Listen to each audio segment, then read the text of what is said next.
I'm Dan Allender, and it is an honor to talk about Nancy Murphy. Hi, Nancy. Hi, everybody. I hear it's a really, really good time to congratulate and celebrate a wonderful lady, Miss Nancy Murphy. What stunning, wild-hearted, glorious, complex, at times difficult but brilliant presence. I met her at the domestic violence advocacy class at the Seattle School. I had the privilege of traveling to Vietnam with her when the Women's Union requested that she advise them on how to stop domestic violence in Vietnam. I had the opportunity to teach with her on a number of conferences and work with her with a group that was involved in anti-trafficking. Nancy, in her quiet and humble way, makes a strong, world-changing difference wherever God places her, every single time. I am so grateful that I got to meet you. It's been almost 20 years now, which is amazing because neither of us are over the age of 30. And what I know about Nancy is that she is a woman who fulfills what Romans 12:15 speaks about, and that is to rejoice with those who rejoice and weep with those who weep.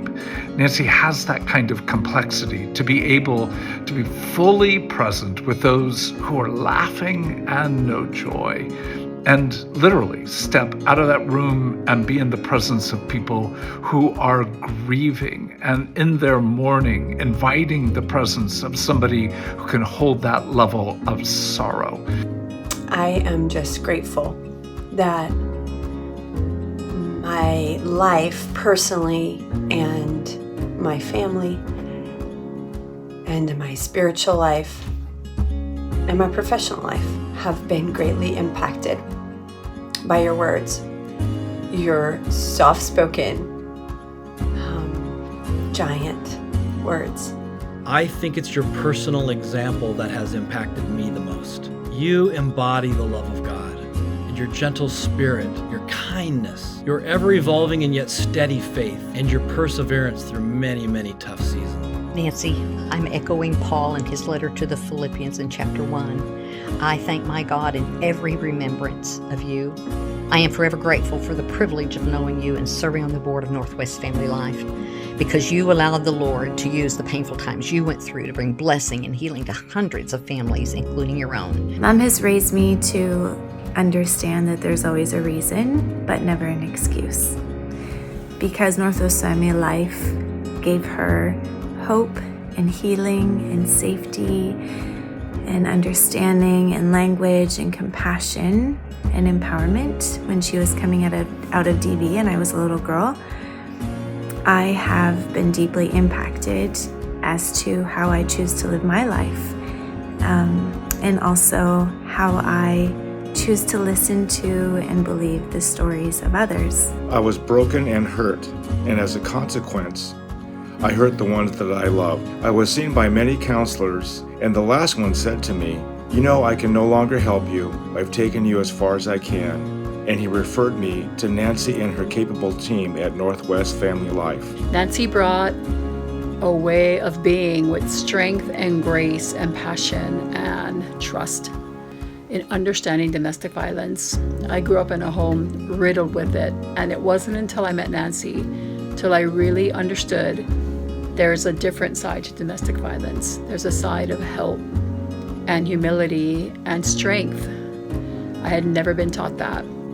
It took a while and a lot of hard work, but I'm no longer broken, and I'm grateful that I no longer hurt the ones that I love. She has always been full of compassion and wisdom and has blessed and enriched not only countless lives through her domestic violence work, but my life as a friend, a confidant, a mentor, a professor, as someone I can laugh with and cry with. You have impacted my life, being able to get to know you, to have wonderful conversations with you, and to see your dedication and love for your family, for your work, for Northwest Family Life. It's very inspiring, and I wish you many blessings of abundance and love. Thank you for helping me become wiser and stronger, both as a victim of domestic violence and an advocate. God bless you. Thank you for being the living example to me of how one can allow the Lord to use suffering to bring blessing. Thank you so much. Thank you. So thank you. Thank you for continuing the work. And thank you for being done with this part of it. Because you have done more than enough. We will carry it. And we are ever, ever grateful. So again, to say, Nancy, well done. Well done. No words are more important to our souls than that phrase that we will one day hear. Welcome, my good and faithful servant. And you are a remarkably good and faithful servant.